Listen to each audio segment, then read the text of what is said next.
Ladies and gentlemen, this is the most terrifying thing I have ever witnessed. Wait a minute. Something's crawling out of the hollow top. Someone or something. I can see peering out of the black hole 2 luminous discs. Are they eyes? It might be a face. It might be... Good heavens! Something's wriggling out of the shadow like a gray snake. Now it's another one, and another! They look like tentacles to me. There.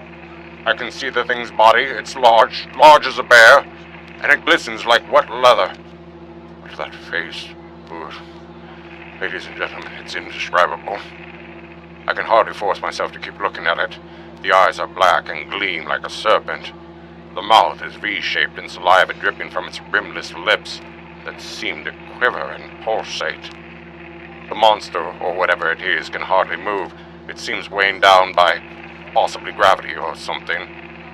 The thing's raising up. The crowd falls back now. They've seen plenty. This is the most extraordinary experience. I can't find words. I'll pull this microphone with me as I talk. I have to stop the description until I can take a new position. Hold on. Will you please? I'll be right back in a minute. We are bringing you an eyewitness account of what's happening on the Wilmoth Farm, Grover's Mill, New Jersey. We will now return you to Carl Phillips at Grover's Mill. Ladies and gentlemen, am I on? Ladies and gentlemen, here I am, back of a stone wall that adjoins Mr. Wilmoth's garden. From here, I get a sweep of the whole scene. I'll give you every detail as long as I can talk, as long as I can see. More state police have arrived. They're drawing up a cordon in front of the pit, about 30 of them. No need to push the crowd back now. They're willing to keep their distance. The captain is conferring with someone. We can't quite see who. Oh, yes, I believe it's Professor Pearson. Yes, it is. Now they've parted. The professor moves around one side, studying the object, while the captain and 2 policemen advance with something in their hands. I can see it now. It's a white handkerchief tied to a pole. A flag of truce.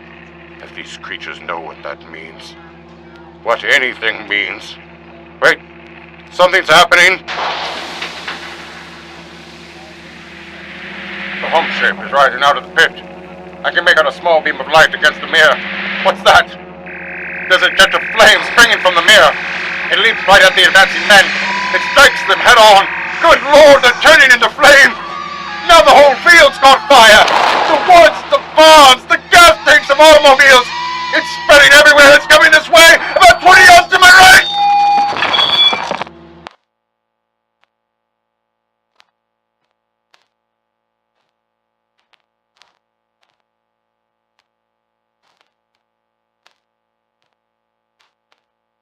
Ladies and gentlemen, due to circumstances beyond our control, we are unable to continue the broadcast from Grover's Mill. Evidently, there's some difficulty with our field transmission. However, we will return to that point at earliest opportunity. In the meantime, we have a late bulletin from San Diego, California. Professor Indlekoffer, speaking at a dinner of the California Astronomical Society, expressed the opinion that the explosions on Mars were undoubtedly nothing more than severe volcanic disturbances on the surface of the planet.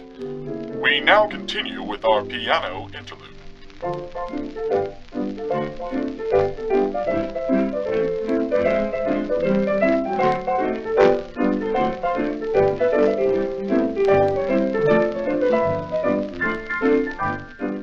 Ladies and gentlemen, I have just been handed a message that came in from Grover's Mill by telephone. Just a moment. At least 40 people, including 6 state troopers, lie dead in a field east of the village of Grover's Mill, their bodies burned and distorted beyond all possible recognition. The next voice you'll hear will be that of Brigadier General Montgomery Smith, commander of the state militia at Trenton, New Jersey. I have been requested by the governor of New Jersey to place the counties of Mercer and Middlesex as far west as Princeton and East Jamesburg under martial law. No one will be permitted to enter this area except by special pass issued by state or military authorities. 4 companies of state militia are proceeding from Trenton to Grover's Mill and will aid in the evacuation of homes within the range of military operation. Thank you. You have just been listening to General Montgomery Smith commanding the state militia at Trenton. In the meantime, further details of the catastrophe at Grover's Mill are coming in. These strange creatures, after unleashing their deadly assault, crawled back into their pit and made no attempt to prevent the efforts of the firemen to recover the bodies and extinguish the fire. Combined fire departments of Mercer County are fighting the flames which menace the entire countryside. We have been unable to establish any contact with our mobile unit at Grover's Mill, but we hope to be able to return you there at the earliest possible moment. In the meantime, we take you. Just one moment, please. Ladies and gentlemen, I have just been informed that we have finally established communication with an eyewitness of the tragedy. Professor Pearson has been located at a farmhouse near Grover's Mill where he has established an emergency observation post.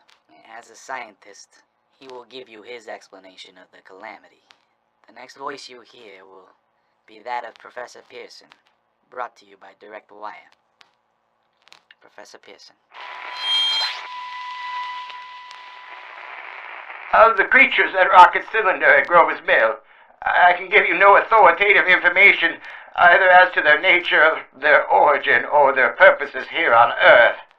Of their destructive instrument, I might venture some conjectural explanation. For want of a better term, I shall refer to the mysterious weapon as a heat ray.